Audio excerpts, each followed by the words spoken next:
A common question that we get all the time is, should I have lawn service or yard care for my rental property? Well, we'll go ahead and tackle that question right now.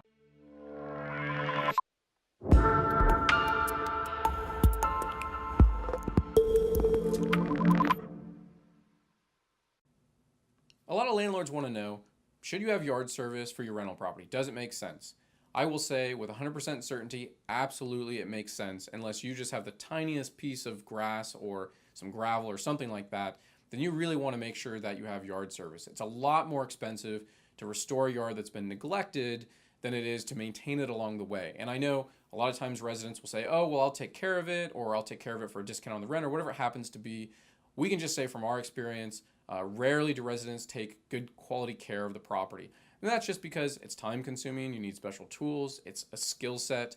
You know, if you allow somebody to take care of the yard that doesn't have training, they may damage the yard. So those are reasons to avoid having a resident care for the grounds. Now, some of the things that you might want to consider if you're still on the fence are, what is the size of the yard? What is the complexity of the yard? What is your neighborhood standard? Are your neighbors going to call up and be angry because the lawn doesn't look perfect and it's not perfectly green?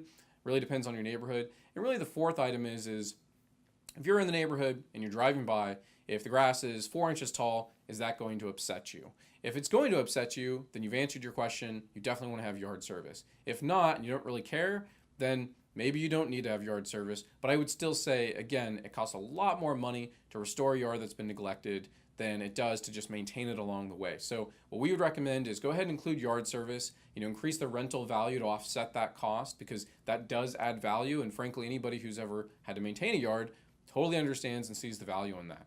So I hope this addresses your question. Go ahead and hit the subscribe button for more great content. Thanks for tuning in.